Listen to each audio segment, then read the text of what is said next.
you're up against the wall and you cannot fall, so go off, go off, go off, go off, so go off, go off, go off, go off. When you're running out of luck, need to get unstuck, so go off. When you're up against the wall and you cannot fall, so go off, go off, go off, go off, so go off, go off, go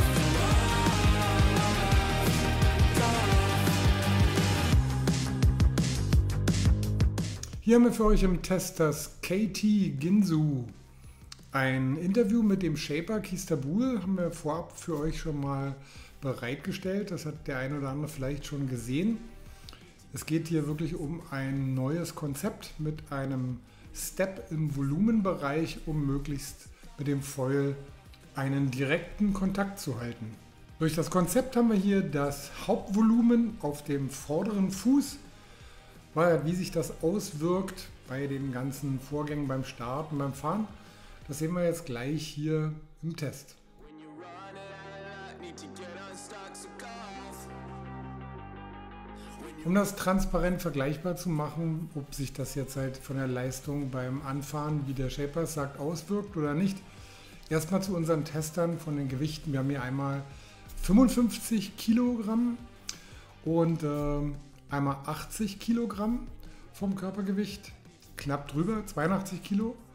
Und auch noch einen schwereren Fahrer mit 95 Kilo. Der 55 Kilo Fahrer fährt normalerweise selbst ein 45 Liter Board. Der 80 Kilo Fahrer fährt selbst ein 70 Liter Board. Und der 95 Kilo Fahrer fährt alles zwischen 50 und 80 Liter. Dazu wurden Flügelgrößen, Foilgrößen verwendet zwischen 900 und 1250 Quadratzentimetern. Wer mit so einem Board liebäugelt um 60 Liter, dem muss klar sein, dass es natürlich eine geringe Größe ist.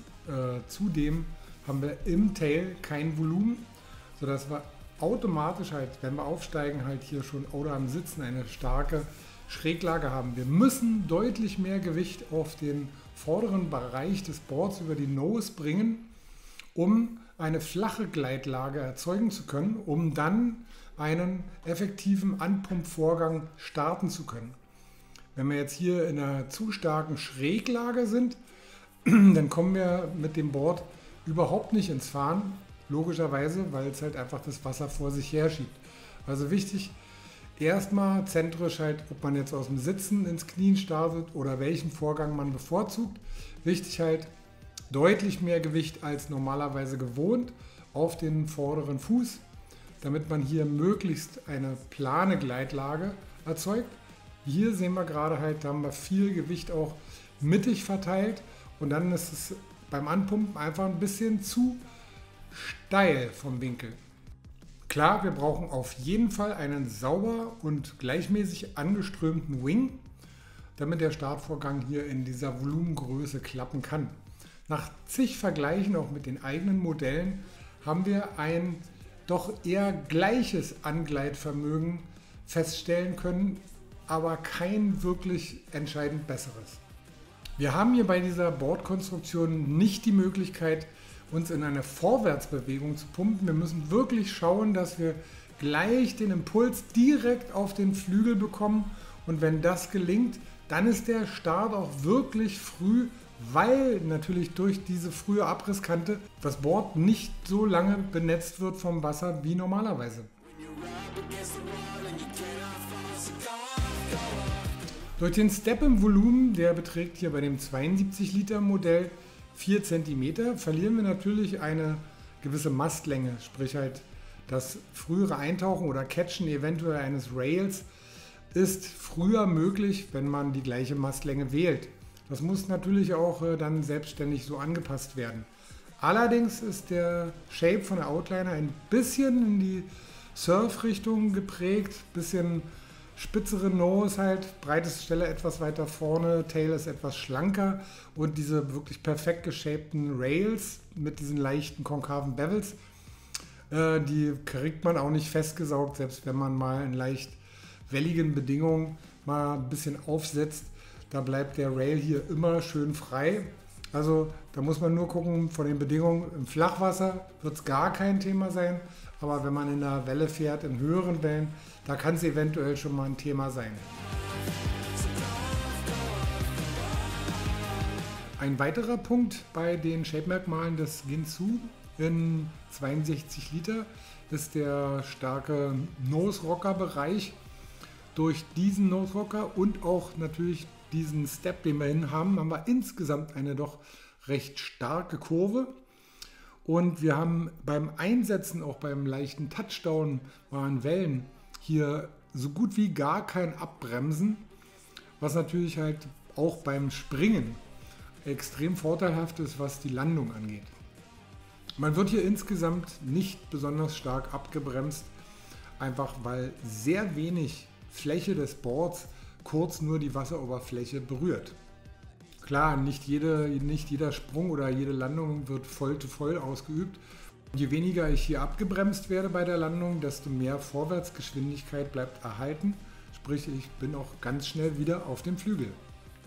Und das fehlende Volumen hinten im Tail sorgt natürlich dafür, dass ich noch mehr über den hinteren Fuß abspringen kann, weil auch das ist das gleiche, als ob ich hier einen Kicktail habe oder ein Bürzel oder wie man es auch nennen möchte. Ich habe da einfach kein Board, was mir beim Belasten des hinteren Fußes halt im Wasser kurz schleifen kann. Man ist da immer insgesamt schneller, etwas freier. Das ist halt insgesamt ein Punkt, der ist definitiv auch für den Freestyle-Bereich halt positiv zu bewerten. Einer der wichtigsten Punkte, die auch im Interview mit Keith Daboul angesprochen wurden, ist natürlich das Gefühl für die Direktheit, sprich den Flügel so gut wie möglich zu spüren. Das war eins der Grundargumente für dieses Konzept. Und da haben wir gemerkt, dass bei denjenigen, die jetzt insgesamt halt, also der leichte Tester, der sowieso ein kleines Brett fährt, was eh schon sehr dünn ist, dass die Differenz von der Borddicke zu seinem Flügel immer schon nicht so groß. Der merkt davon definitiv mit am wenigsten. Wenn wir jetzt das Ganze mal mit Volumen auffüllen würden, dann landen wir wieder bei ungefähr 70-75 Litern. Und da haben wir dann einen leicht spürbaren Effekt, dass es halt dünner ist an der Stelle. Aber das ist auch wirklich marginal. Das ist wirklich ganz, ganz wenig und man muss halt viel fahren, um das Ganze halt herauszuarbeiten.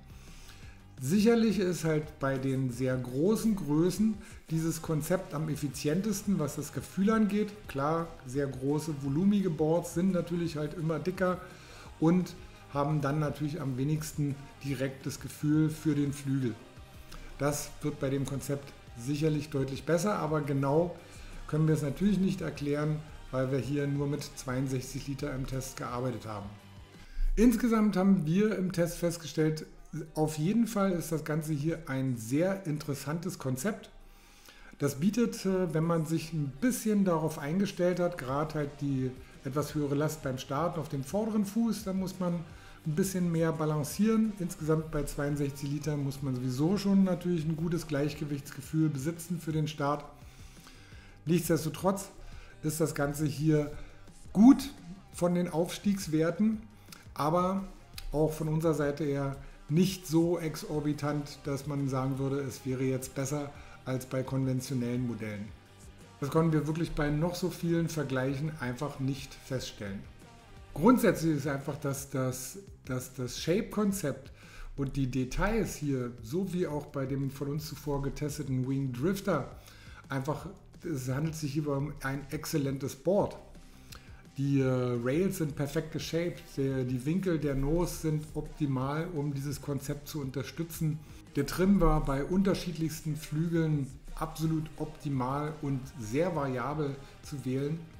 Aber durch diese spezielle Form muss ich das Brett auch von der Bauweise so verstärken, dass ich insgesamt auf etwas mehr Gewicht komme als im konventionellen Bereich. Hier gleichen sich dann die Vor- und Nachteile gegeneinander aus. Für den sportlichen Einsatz beim Freestyle und in der Welle steht aber mit diesem Board hier absolut nichts im Wege.